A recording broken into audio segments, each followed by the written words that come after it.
Hey, what's up, everybody? Welcome to the 3200 podcast. And before we start the show, man, hey, you might be asking yourself, why does this big, sexy man have on a pink shirt, man? Hey, I am an ambassador for Real Men Wear Pink, and they work hand in hand with the American Cancer Society. And this year, man, I am helping them to get money to help out women with breast cancer, man. I think everybody out there knows somebody in their family who has dealt with breast cancer.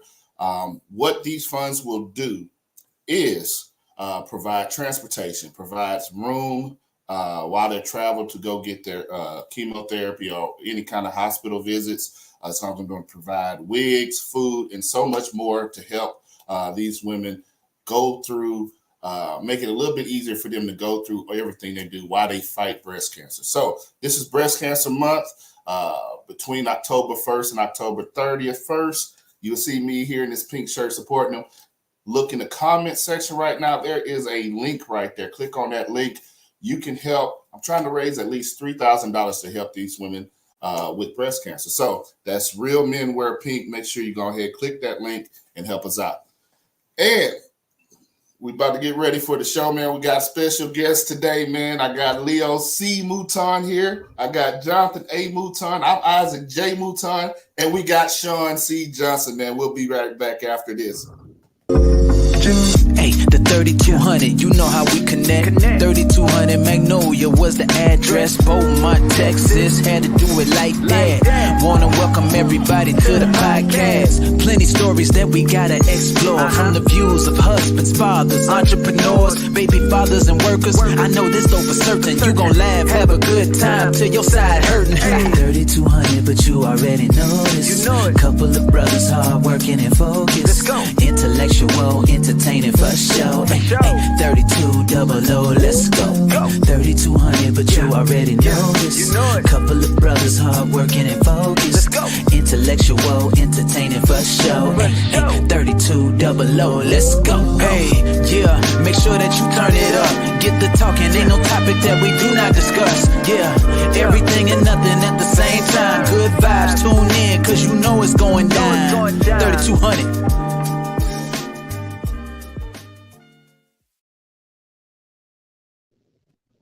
Let's go.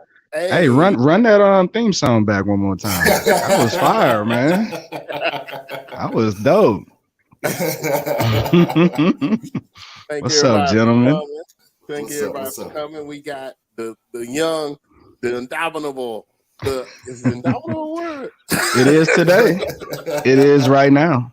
It is a word. The man that you may not know, but your family know, gospel artist.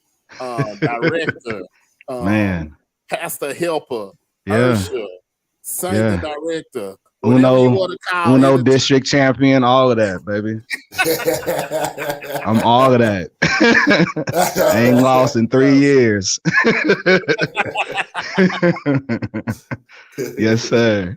Man, thank y'all for having me on the podcast, man. This is dope, man. This is really dope. I'm glad we get to catch up, man. Appreciate you coming on, man. Absolutely, man. Okay, we got to start with the beginning. Let's go. Me and Sean, our history is we used to work together, and we was working in the Air Force at the time. And I just got to the office. I don't know how long you had been there, Sean, but I just got. I got to Tinker in 01. Okay, whoa. Yeah. I think I got there like 2010. So I was still there. Yeah, man. so I was in the office just chilling or whatever, and our friend Corey Miles. Yeah, shout out to him. He was my guy. Hey. He was like, "Hey, Sean John be singing." I'm like, and I don't know if you know Sean, but our family, we grew up in the church and we used to sing us. So I was just like, all right, And then he was like, "You got a CD." Now to give you a little background, I know a lot of people with CDs. Because it ain't that hard. It ain't that hard to have a CD. That ain't really nothing. I was like, okay. So I think you was doing something. You was like, man, I ain't got one on me. He was kind of like Living Color. He was like, I ain't even. So he gave it to me. I remember it was Simply a Vessel 2. Yeah. Oh wow. Yeah. That was right around that time, 2010. Yeah. Yeah, he gave it to me and I was like, all right, you know what I mean? I put it in the truck, man. I was like, whoa. Yeah. You know, I was like, the voice hitting, the sound was correct. Yeah, everything. man. I was like, oh, this real.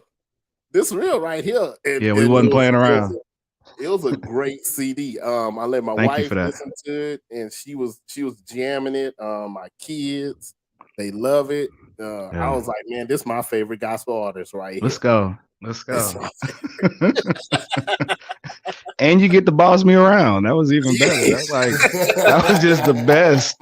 Like, you outranked me. Sing right now. Do the song.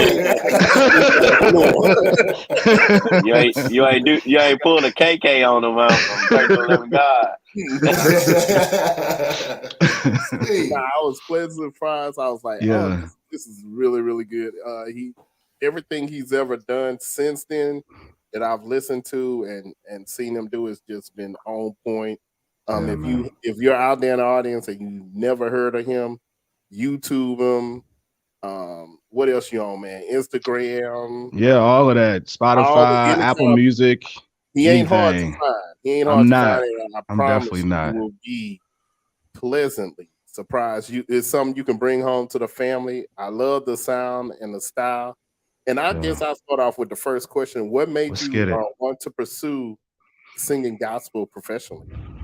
Wow. So coincidentally enough, a couple years before you arrived, another coworker, Kevin Robinson, shout out to him. He was taking an audio engineering class, and I had sang and stuff before that. I had sang like for different retirement ceremonies, promotion ceremonies. So people around there knew that I sang, but that was the first time I got invited to a studio because he was actually taking an audio engineering class. So he invited me there. He was like, hey man, I need somebody to sing. You'll get a song, I'll get a grade. Easy. But they kept letting us come back. Like we did that first song. I did a cover of, I think, a Donnie McClurkin song or something. But they kept letting us come back. And I was like, okay, I gotta have something to record. So I started writing. Like I just had these melodies, like in different things. I just started piecing stuff together. And another friend of mine who lived in the dorms, he was making beats. He had found like Fruity Loops or something. He had just started making beats. So it honestly was just perfect timing. When I look back on it, it wasn't something that I pursued more or less as I stewarded. Like as it was coming to me, like this was something that I stewarded. Like I had the gift and I had the desire when I was younger, but like as I got older, I was in the Air Force. Obviously, I wasn't pursuing music. So it was like this was something that God in his time, he brought around to me. And it was a matter for me to just steward at that point. So, but it just, co-worker, studio, let people hear music, and from there, God just started opening doors, man. So you got those melodies from heaven. Of course, I'm gonna get bad jokes. So there's more to the story. I mean, because I've always, like I said, when I was younger, I was in a group with my cousins. We thought we were gonna be the next Another Bad Creation or something like that, but like that never panned out. So, but the dream was always there, and just God in his time, he brought that back. So. But that's funny though. That's hilarious. That's dope, man. And Leo mentioned a lot about your sound, man. Like your sound is so different from gospel, man. Like you're not running running as much, man. And I don't see you with every now and again. I don't see you with the handkerchief hitting people, man. But you got a very unique sound. Like my cousin was asking me, like, well, what the music? What type of music is it? Like, man, it's like. Yeah. The only thing I can think of, man, I was like, bro, it's like gospel music you can make love to, man. It's like gospel music. No, that's facts. Because I've always been of the mindset that we're not in church 24/7. So it's like we need music for the other, 23 or 22 hours of the day. So it's like that's the music. That's where my music comes in. You can wash dishes to my music. You can clean the house to my music. You can wash the car. Like you can do other activities to my music that aren't necessarily within the four walls of the church. So it's like, I think that's an untapped market, in my opinion, not market, but just an underserved audience where it's like, there are people who need that type of music for the other hours of the day. And my music just fills that void. Yeah. It's dope. It's dope. Yeah, man. Yeah, I was mentioning you to my wife, and I let her listen to some of your tracks. And I said, he reminds me of like a new age David, because all his music is love music. Yeah. It's unto God, but it's also the people. Yeah, man. And that's what I loved about it. To me, I don't know. It kind of got like a little Dave Hollister feel to me though. Dave is an influence for sure. What was that album? 1985. The album was fire, man. Yeah, yeah. Dave Hollister is the truth. Yeah, he's an influence. Anthony Hamilton's an influence. John Legend, Jay Dilla, D'Angelo. Here more recently, Anderson .Paak, Kendrick Lamar. Man, it's a hodgepodge of just different influences. And I grew up in the church, like you guys. I grew up in the church also. So I had quartet influences like the Winans, Canton Spirituals. I mean, the list goes on. Like, and all that when I started making my own music, I was able to pull from those places. Like, because I mean, that was all I was listening to. So it's like when I started making my music, naturally, I started pulling from those different places. So since your sound is so different, than the regular gospel or whatever, is that why it seems like I say, I've been listening to you since 2010, and I've been knowing you since then. And I know you started. I know you came out and you've done different acts and stuff like that. You've been around the world. For London, sure. all these places, Paris, and everything else. And you see and you follow them, and you'll see that. So, for the gospel industry, is it hard to get in? Is it, or have you tried? No, listen, man. I've definitely tried. I think early on, I had to realize that my audience for my music is not going to be a big audience. It's not going to be the big audience. And I just had to be okay with that. And my fan base has been supportive, and I've been able to live off of this for 10 plus years now. So it's like, I kind of chased that. But at some point, I just realized, okay, listen, that's not my lane. This is not my audience. Let me go find my audience. And I've been able to do that, man. And God has just been faithful and just bringing people and letting people find my music. And what I really love about it is the more I keep releasing music, it creates more entry points for people down the road. So it's like people will find my music and then they'll go back and find the old music. And it's like, it just keeps, as I keep going, like, it's not, that music wasn't for nothing. Like, that music is still there. It's still good in my opinion. I hope other people enjoy it, but like, once they go back and listen, I feel like they'll enjoy the catalog just as well. So dope. Yeah, man. I don't know if you got a big brother or not, Sean, but like, I do. I got an older brother, so yeah.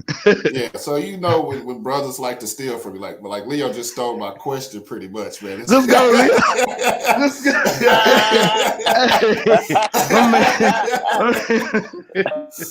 Hey, you should have asked first, man. You should have asked first. Well, that's how that works. I'll go a little bit deeper on it. Like, man, I don't know if you've seen the Dove Awards a couple years ago when they had like Lecrae and Tadashi, and they had all of them performing. And man, it was so hype. I'm like in my living room, like, oh, it's 116. I'm going crazy. And then you look at the audience, and they're just like, you know what I mean? So y'all, man, for like your sound and for gospel rap, it's like the gospel R&B, gospel rap. To me, it kind of seems like y'all sit in an area where, like the gospel. To me, from the outside looking in, it looks like gospel don't really accept you as much, and then it looks like, the other side of the world don't accept you much. Because I can say like your music is better than a lot of stuff that's out there. Even like a lot of the gospel rap is like way better than what the regular rappers are coming out right now. But it's like y'all don't have your own lane. Do you feel like you're accepted in gospel music, or like they really? So change takes time. I'll say that. Change definitely takes time. And I think those doors are slowly starting to open up for artists who are kind of in my lane.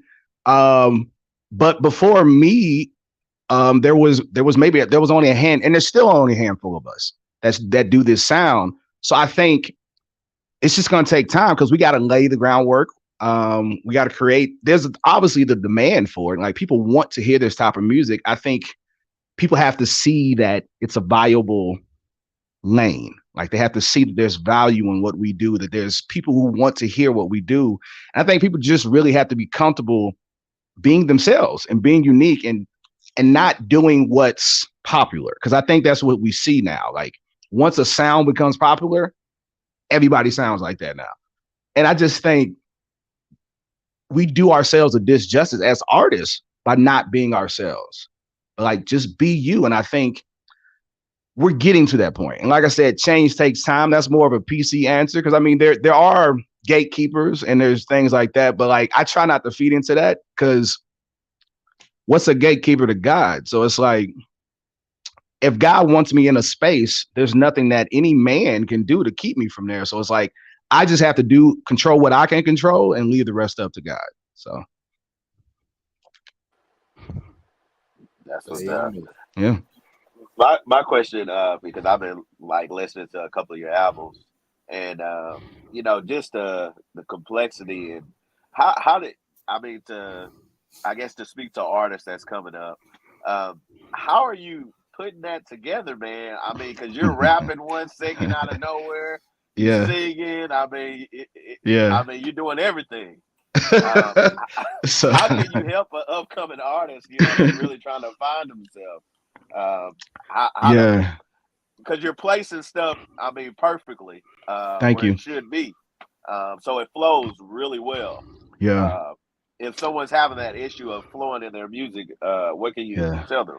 Honestly, the best advice I can give is to make an investment in buying your own equipment and learn how to just record your own vocals. Just something as simple as just laying a track and laying your vocals. Like, because what that allows you to do is to be in your own space and your own freedom, free from other eyes and other opinions, and just create and just mess up and be bad and suck and erase it and do it all over again.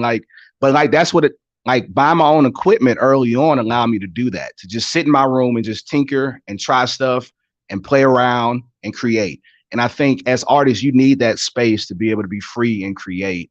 And that's the best advice I can give you. It's like, find what works best for you creatively. For me, it was having my own equipment and having my own space to just explore and just be weird. So, yeah. So when did because I noticed, like I said, I've been in the beginning. So was the transition to rapping a little bit, was it easy? Or was it kind of like you did it like when your homeboys listen, like, no. So a little bit of both, a little bit of all that. So I was what's the names? Pink Ike, to your point, you were saying like the space that I was in, there's not a lot of people who sound like me. So I was the events that I would be at, I was around a lot of rappers. I was around Christian rappers, and so I was always around rappers, and I was doing hooks and stuff like that. So I was around the art form, and I rapped when I was younger.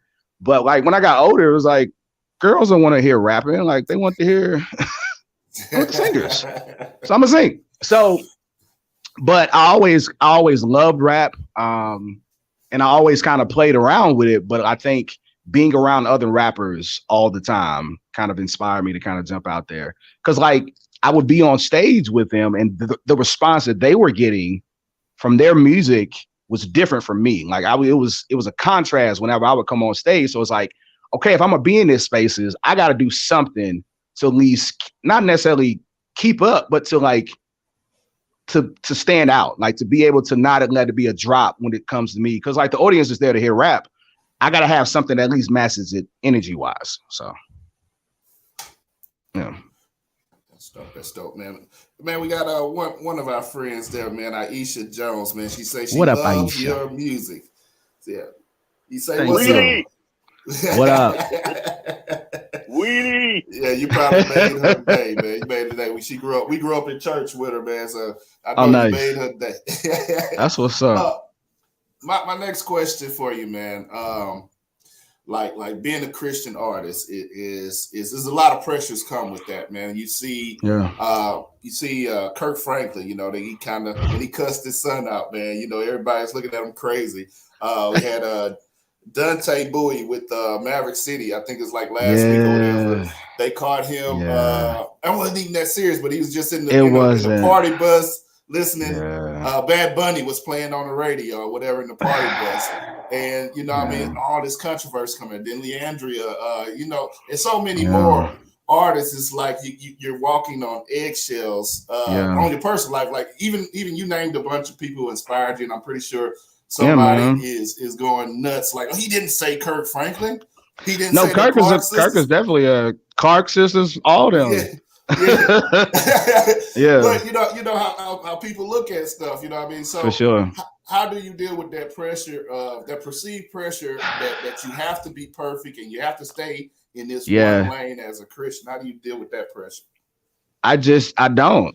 I just try not, like, I can't, because it's an impossible task. Like, I'm not going to be perfect, so I'm not going to waste energy on trying to be perfect or trying to put off the illusion that I'm going to be perfect, because I can't.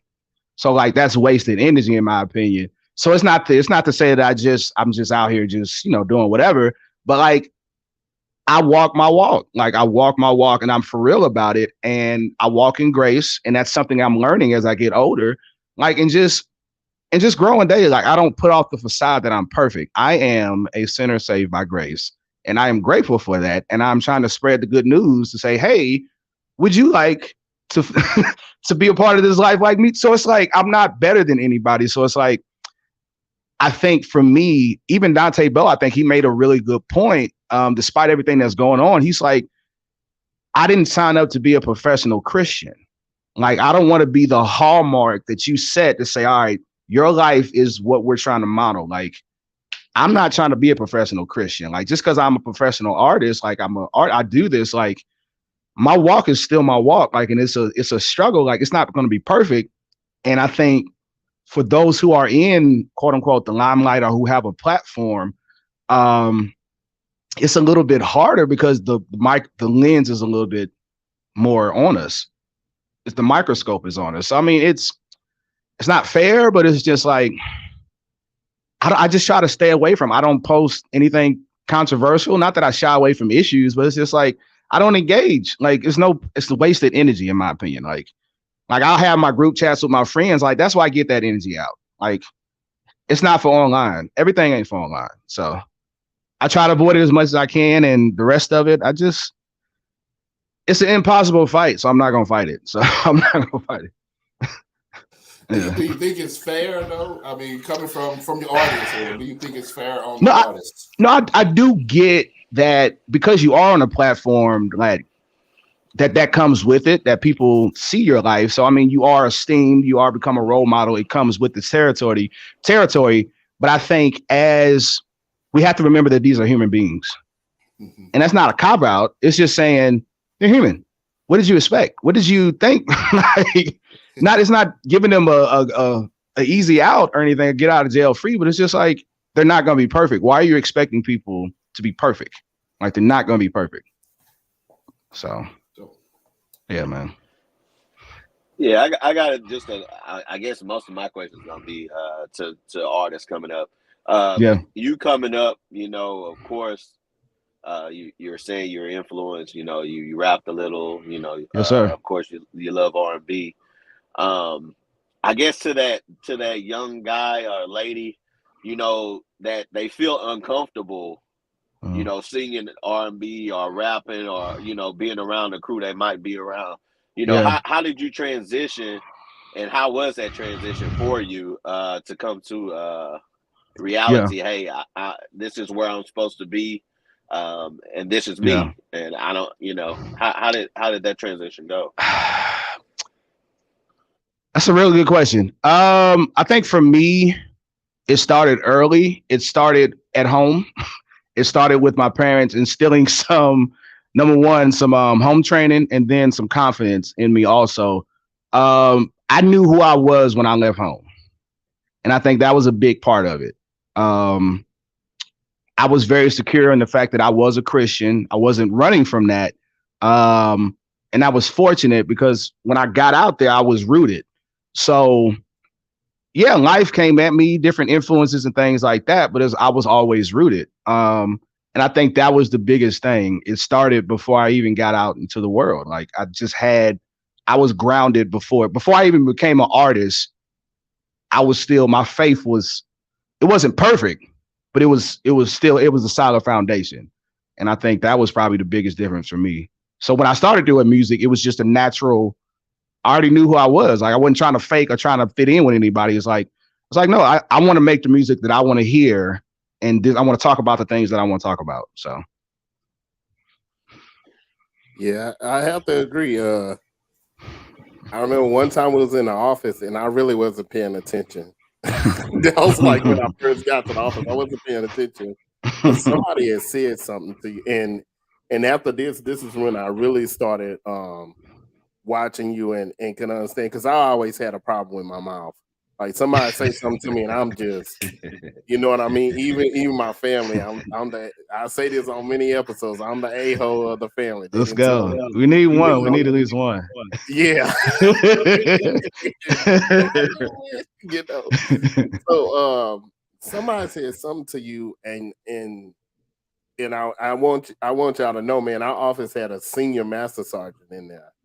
And if you're not in the military, you know, that's somebody real high up there in the rank. And you was just like, not today. Pretty much was just like, we ain't having this.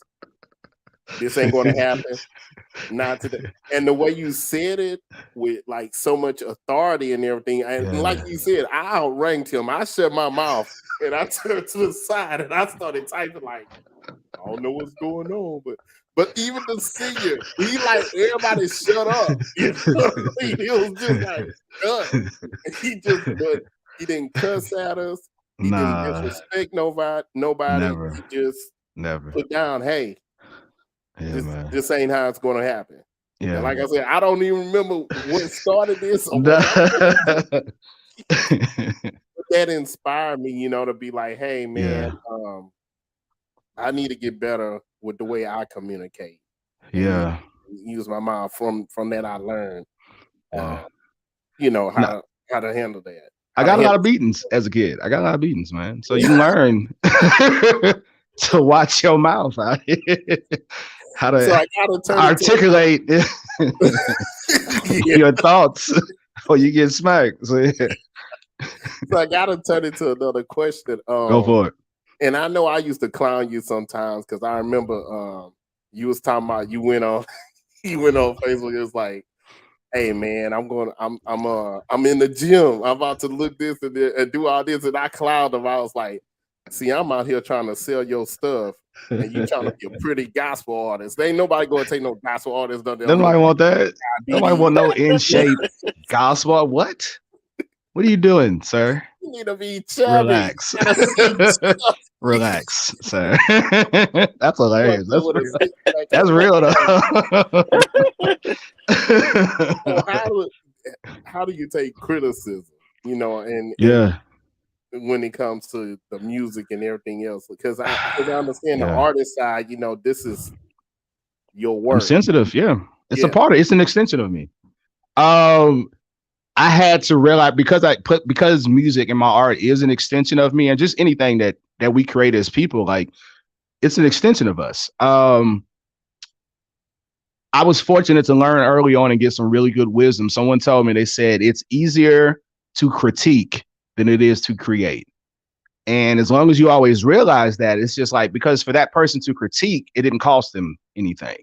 But for you to create, like that actually costs you something. Like you're vulnerable, like you're out here and you're exposed. So I think once I got that mindset, it was a little easier to take criticism, because most of it I could just ignore. And then from that, like people who I got criticism for, it was more so constructive. And it was something I could actually do something with tangible. It's like, hey, change this, don't do that, say this differently, stuff like that I could actually use, as opposed to that sucks. I can't do nothing with that. Like that does nothing for me. So it's like, yeah, I just had to realize it, just tune out everything else. Like it's easier to critique than it is to create. Like it's so like most of the people who are critiquing, they aren't doing what you're doing. Like or they aren't doing anything in their field as on the level that you're doing it. So it's just like, not that you're above them, but it's just like you don't have any skin in the game. It's easy for you to sit on the sideline and say, do this, do that. You're not in the game. So yeah, it was just easy to ignore it. Yeah, that answered my question as to why you didn't invite me to be with my piccolo to play in your. Now I'm playing. But I used to always, to be like, "Hey, man, when me and my piccolo go to?" Hey, man, that's never gonna happen, bro. It's never. I don't need a piccolo, man. I need more cowbell. Piccolo player, man. Get a little piccolo in that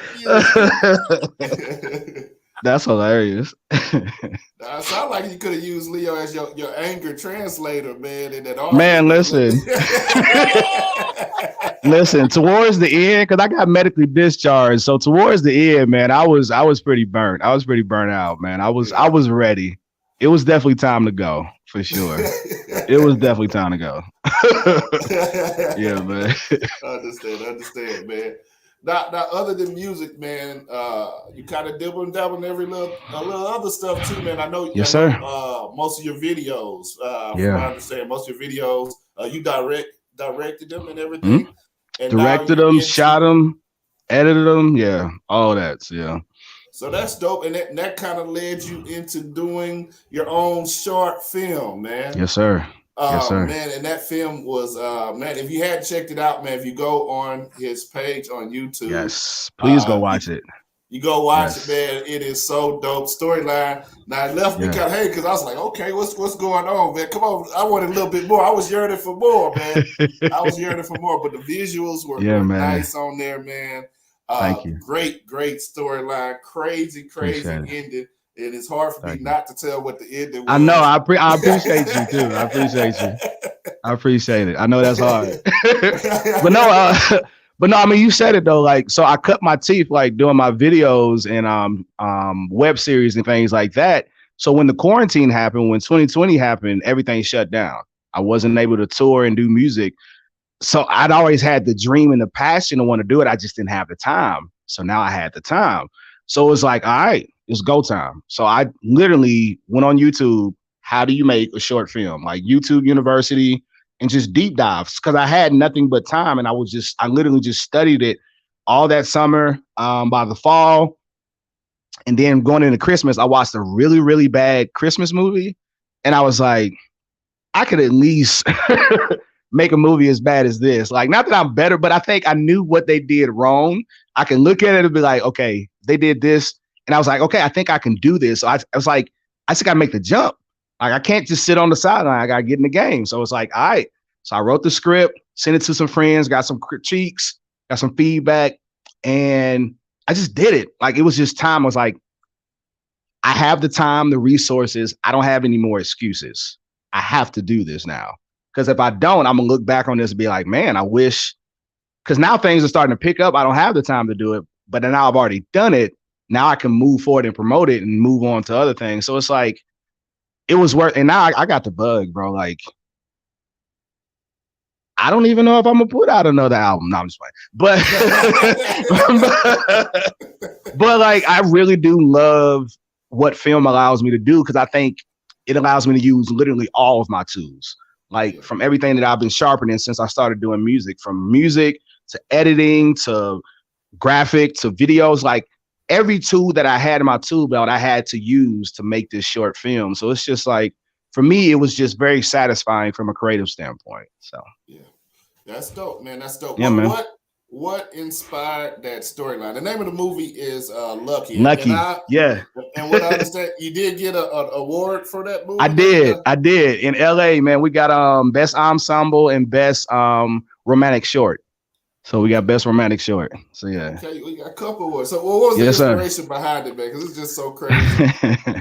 So some of it is based off of real life events, but it was just I wanted to write a story in a world that I was familiar with. So the story is based off of two creatives. One is producer, the other one is an engineer. So like, these were storylines and people and worlds that I was just familiar with. So I pulled in certain stories from other parts of my life and kind of put it all together and just tried to make something entertaining for everybody, man. So yeah.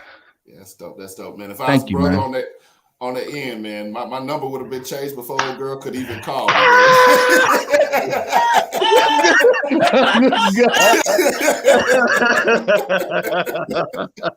That's hilarious, bro. At the end, I was like, that's real. Being the little brother, man. Did your big brothers ever have clothing or shoes or something that you used to steal out of their closet? Actually, what's funny, I'm bigger than my brother, so he used to steal my clothes. Oh, okay. He used to steal My my. little brother just stole my question. Just why? It's all right, He all right. He had to get that gift back. He had to get his lick back. He had to get that back.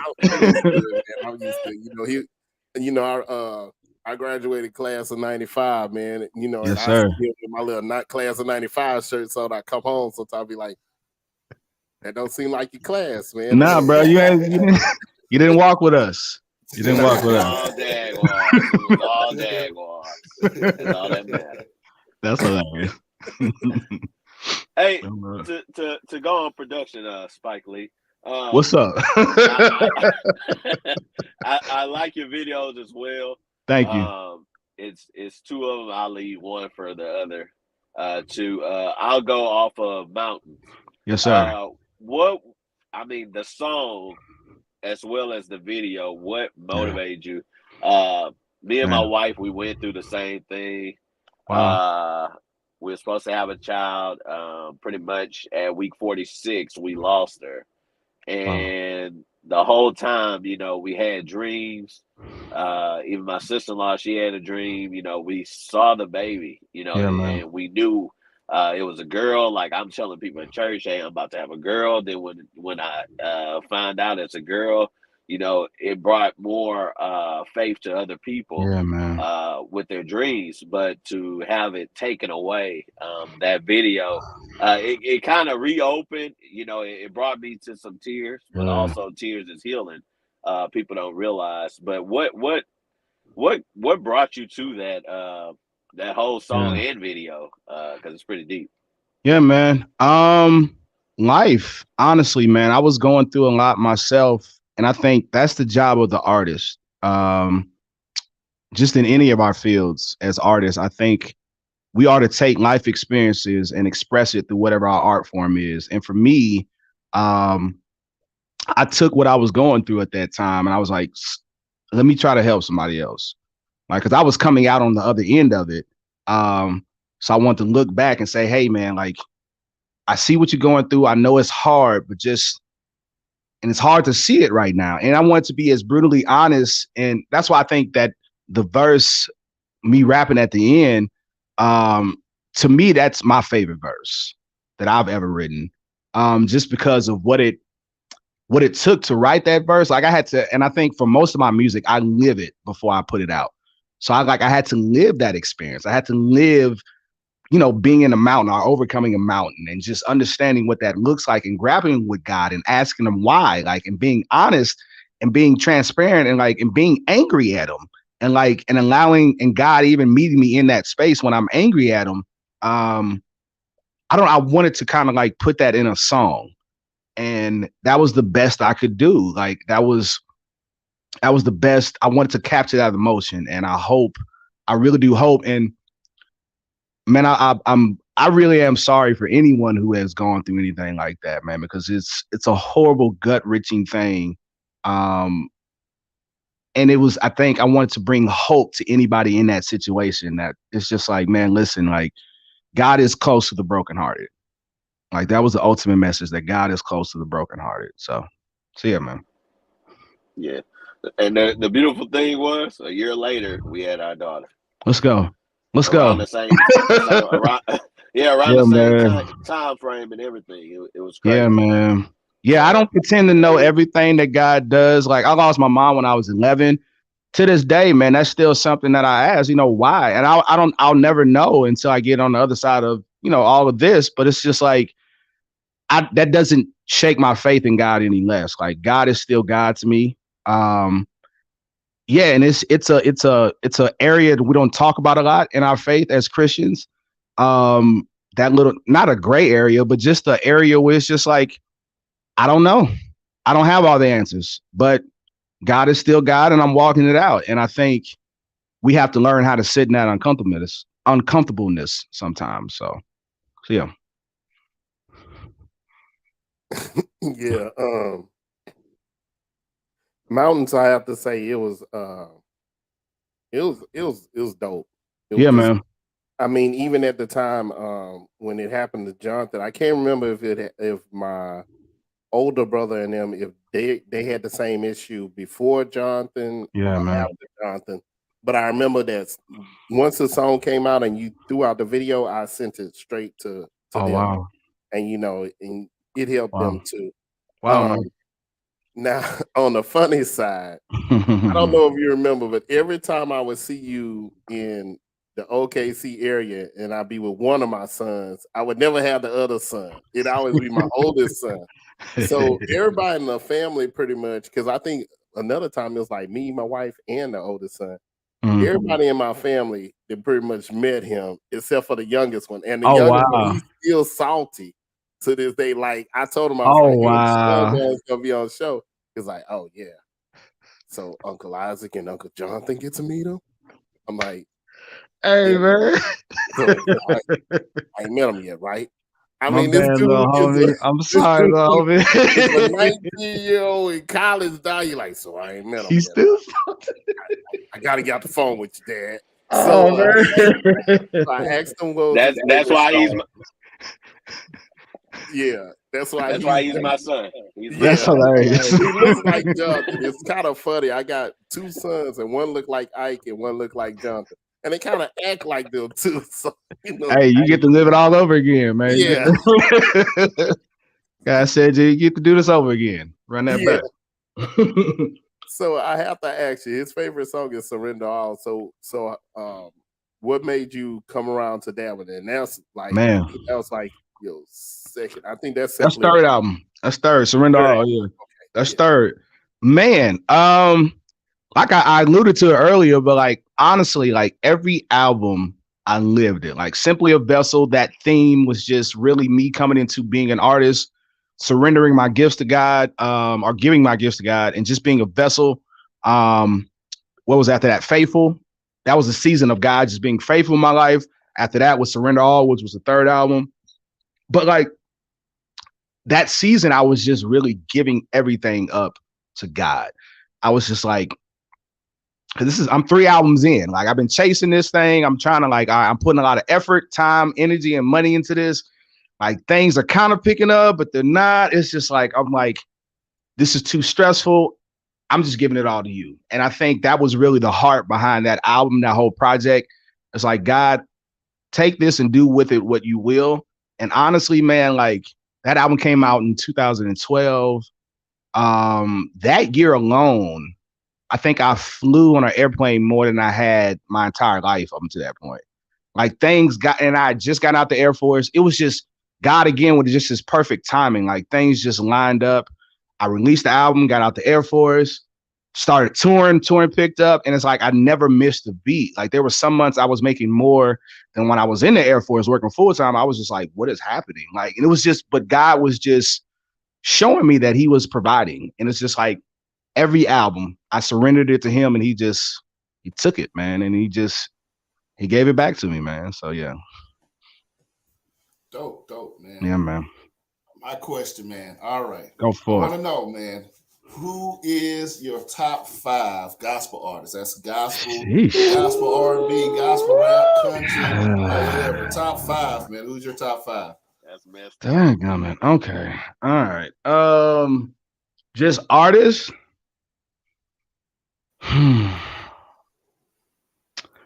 Kirk Franklin. Is this in any order, or you just going just? No, this is just in any order. I'm just naming 5. Okay. I don't think I can do 1 through. I don't think I can go. We about to jump off, man. We about to jump off. We about to set it off. I'm just naming 5. I'm just getting them out there right now. Kirk Franklin. Shoot. Okay, I'm gonna do 2 groups. So the Winans the Clark sisters. That's 3. Whew. Mary, and I want to do Fred Hammond. I'm gonna do Fred Hammond. Okay, Fred okay, Hammond. I take that. That's nice. That's nice. Yeah.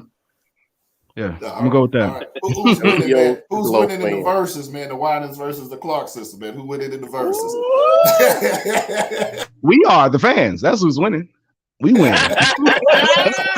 We won. he's political. We won that. But have you ever got to see them live, the Winans? Did you ever get to catch them live? No, I never caught them. I got a chance to see when they did the family, like the whole family, the Winans family or family tour, whatever it was, in Dallas. Man, it was by far one of the greatest concerts I've ever like. That everybody in their family singing, bro. Like it was just, whew.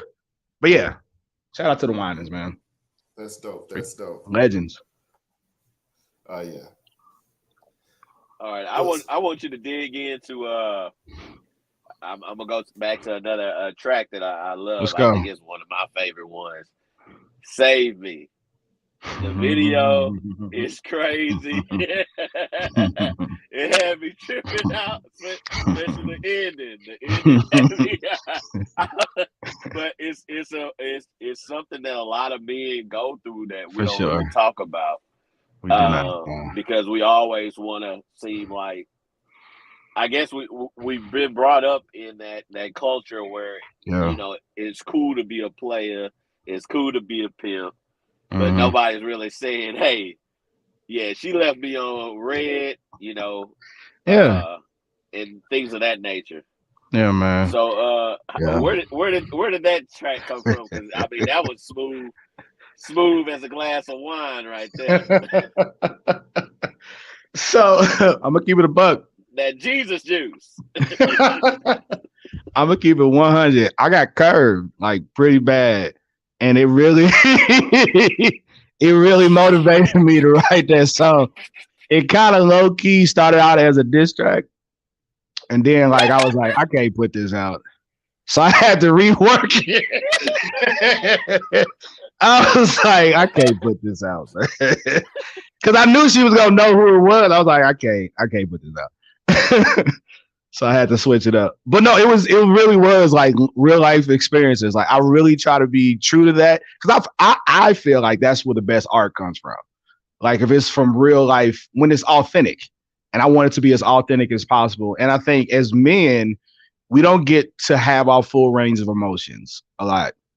We're not allowed to have our full range of emotions. But I think that perception is slowly changing. Like the taboo around men, mental health and men, like it's starting to change, and I'm happy we live in that time. But yeah, man, it's taking some time. But I wanted to show my emotions. I was salty, bro. Like I'm a good dude, man. I'm a good dude. I'm a good guy. That video with the entrance with the Facebook with the messaging. Yes, sir. I was like, man, this is hard, man. This yeah, man. Yeah, bro. I had to learn all that stuff, man. I had to do After Effects, like, but all that came in the hand when I made my short film. Like, I was able to kind of pull from all that, man. Like all the graphics and stuff that was on the film. It was a tool in my tool belt, man. A tool in my tool belt. Yeah, you should have left it a diss track, man. That would have been pioneering to gospel music, man. You'd been the first. Straight to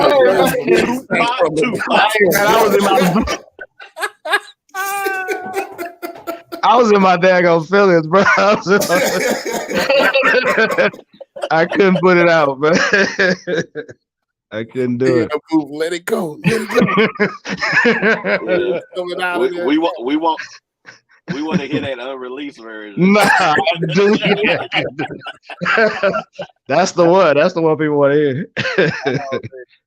That's hilarious. So, I know one of your songs, I saw a video and this little dude took one of your songs and he redid it and danced to it and everything else. Yeah. Send it back to you. Has anybody ever done anything with your music or either somebody like that was out there recognized you and you was just like, wow, you know what I mean? Or Yeah. So you may or may not be familiar, but I mean, he's a pretty big artist. Masego, he did the song. I forget the name of it, but he actually reached out to me. Tadal, he did Tadal. He reached out to me in my DMs. It was like, hey man, I've heard everything you put out on Spotify. If you're ever in LA, you're welcome to the studio. And this is literally right before COVID hit. This is right before COVID. So I still haven't been out there. but like for someone, I don't know, it's just really weird how the internet works. It's just like you just don't know who comes in contact with your music. So it's like I'm sure to always tap in with different stations, radio stations, different podcasts. Make sure my music is on different platforms because you literally just never know who's listening. And not that you're just anxious about that, but it's just like, listen, like cast the net. Just whoever gets caught up in the net, like they get caught, but like you got to have it out. It's got to be out there for people to find it. So, but yeah, that's probably the biggest one. Like, cause I was obviously a fan of his, but I didn't know he knew who I was. So like the fact that he reached out to me, I was like, yeah, it was mind blowing.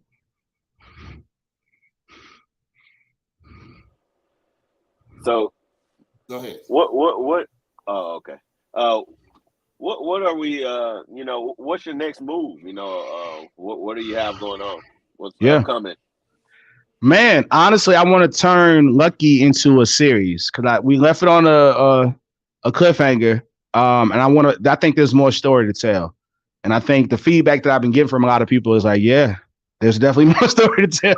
We want to know. We want to know what happens. So, but I definitely want to do that. And it's fun, man. Like I get to tell stories. I get to sit around and daydream all day, man. So it's just, I'm in a good space right now, man. It's been really dope to grind to get to this point, to sleep in the bed till 10 a.m. and still be okay. Like it's just been, it's dope to get the fruits of the labor.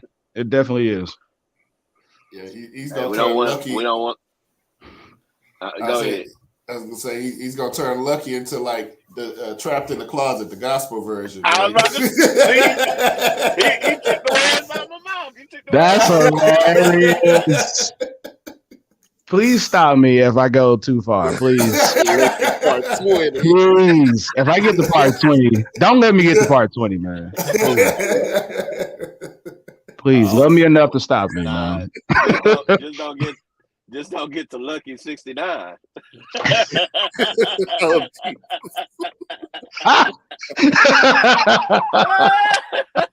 Please come get me, man.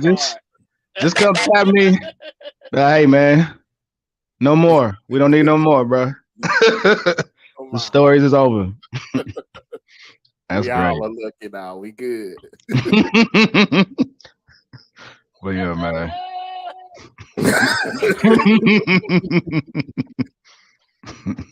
Oh man. All right. Leo, you had another question? Are you good? No, I'm good. I'm laughing too much, man. Okay. Man, Sean, man, we want to thank you again for joining us on the podcast. Absolutely, man. This has been fun, doing man. Anything else, man, instead of dealing with us, man. But we really y'all good people, you know man. What you forgot, man? What's that? What's up? Oh, we was doing our thing like Sway, we was about to throw in that beat, dog, and get you ready. You ready for this? I am not ready to ruin my entire career. I'm not ready for that. I'm not prepared for this. No, we ain't that good, man. That's hilarious. Music like that, yeah. See, we got somebody else doing our theme song out here. Listen, that theme song is fire, bro. I like it. I love what y'all doing too, man. Please keep at this, man. This is dope, man. This is dope all the way around, man. Appreciate it. Absolutely, man. Tell us again, man. I know you said it earlier, man, but tell us again where we can find your music, where we can find your movies. Absolutely. If you got any tour dates coming up or whatever, let us know. Man. I'm easy to find. SeanCJohnson.com, at Sean C. Johnson on Twitter, Instagram, and Facebook. Or you can just Google search Sean C. Johnson. Like I said, I'm easy to find. So yeah. Yeah, so dope. Thank you. Y'all got any final words there, Leo, Jonathan? Man, I just want to thank you once again for coming, man. Although you got right on time, you know, I was a little scared you was going to be late because you're a director and stuff now. You know how y'all are. I'm Hollywood. I ain't Hollywood just yet. You I try to stay professional for the most part. Big in the industry, you know how they act. But I'm just so thankful, man. Like I said, man. It was great meeting and working with you, man. I learned so much in that little bit of time we had together, and ever since, you know, you've always been a straight up dude. Man. That you can listen to, that you can believe in, and that just tell you like it is. Like you said before, you know, you was actually pretty angry at the young lady, but you switched that around. You know, I'm glad. But that's hilarious. Leo, man, you said something to me, or you said something in the office one time that always stuck with me. You said you don't believe in calories, and you was like, you based it off of the Bugs Bunny cartoon. He was just like, I don't believe in gravity. It's like, if I don't believe in it, it's not real. So it's just like, I always tell people that. That always stuck with me, man. Yeah, because they used to get on me, man. I'll bring in like a dozen donuts for the office and a dozen donuts for myself. He's like, what are you doing? But I was in the best shape. That's what I'm saying. It was like this dude. He's like, I just don't believe in calories. I'm out running people, and it was like, so you know, all these calories in it. I was like, I don't believe in calories. They don't exist. Like what? And I was like, Bugs Bunny. But he was dead serious though. That's I was like Bugs Bunny on one episode. Him and Elmer Fudd. Bugs Bunny went over the cliff and he didn't drop. And Elmer Fudd was like, "What's going on?" And Bugs Bunny was like, "I haven't learned gravity yet." You know, I don't know what that is yet. I don't know what you talking. I don't know what calories are. So since I didn't know what calories were, yeah, man. Good. But like, it really did have like an impact on me. Like, just in general, like, I think that not like how you talk to yourself, like your mental state, like what you say, how you believe, like how a man think of, so he is. So it's just like, it's powerful how powerful the mind is. Not to be like super deep, but just like in little small, something as small and playful like that, it had an impact. But yeah, man. Glad I could be a yes, sir. The calories caught up with him though after he retired. Yeah. They believe in you. They believe in you. You didn't believe in them. They believe in you. That's great. Yeah, man. All right, man. Hey, again, man, thank you all for joining us today. Again, thanks, Sean, yes, for sir. joining us. Hey, we'll see you next time. Make sure you hit that like, subscribe, and share button. And make sure you go subscribe to Sean's page, too. Please do. We'll see you next time here on the 3200. Peace. 3200, but you already know this. You know it. Yeah, buddy. 3200, but you already know this. You know it. Couple of brothers hard working and focused. Let's go. Intellectual, entertaining for show. 3200, let's go.